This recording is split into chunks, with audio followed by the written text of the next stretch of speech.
We've recently been to PAX AU. We played a lot of board games, met a lot of great people, and we want to talk about our 3 favorite things that we did or experienced at PAX.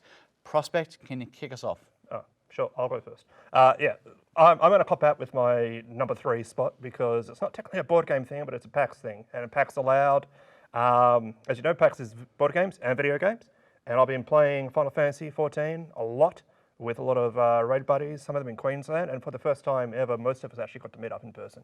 So again, not technically board game related, but when I think PAX and what PAX does, that was a big part of it for me this year. But what about you? You got something more relevant, hopefully? Yeah, social elements and meeting people is a fun thing about PAX and other conventions. For me, it was just playing a bunch of board games.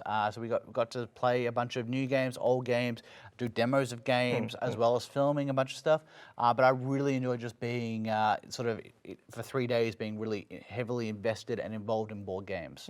Yeah. Your number 2? My number two was a board game. I'm back on track again. A specific board game. We played a bunch over the weekend. You a little bit more, being in front of the camera. That's so sad. But one that stuck with me, and that's my number 2 spot, was Curses and Covens. Now this was just a quick little social deduction, sort of bluffing information tracking game. You don't normally hear me praising quick little games. I prefer the big fat ones, but this one just stuck with me, and I really enjoyed it. And it had like that one verse many thing. It had that sort of resource tracking thing that you get from like Catan as well, and it just ticked so many boxes for such a short little package. Not even finished yet. I went straight to Kickstarter for the first time ever and backed it.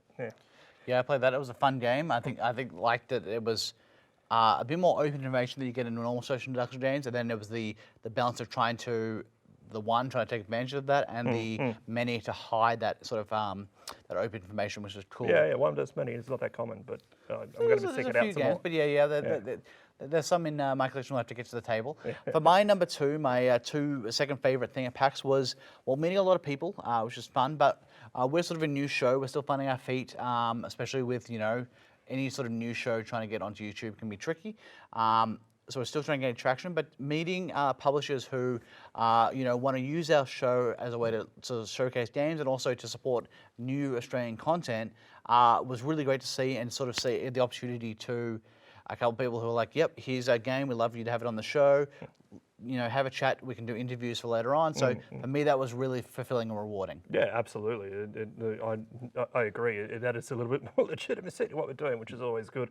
But it means we're on the right track as well. Speaking of the right track, I'm going to say my number 1 for PAX. I've had hit or miss playing board games with groups, board games with strangers. I find I got the most enjoyment out of playing with friends.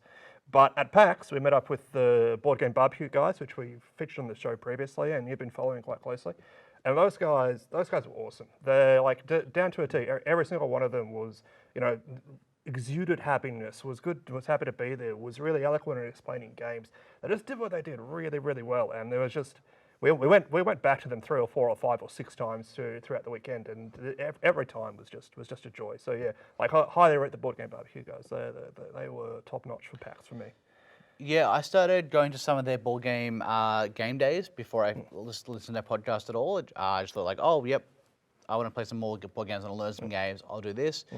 Then after a couple of those, I'm like, okay, well, these guys are cool, I'll listen to the podcast, and then start getting involved in the community a bit more. And they're actually my number 1 as well. They had an area at PAX, they had a 3 or 4 long table, so not a huge area in terms of the total amount of board game tables, but they had a nice area, which we used a bit as a base, as you were saying. So we would, we filmed some segments with them, which you'll see. We also played a bunch of games with them, had a good chats with all of them. So they've built a really great community. So there were a lot of friendly people to play with.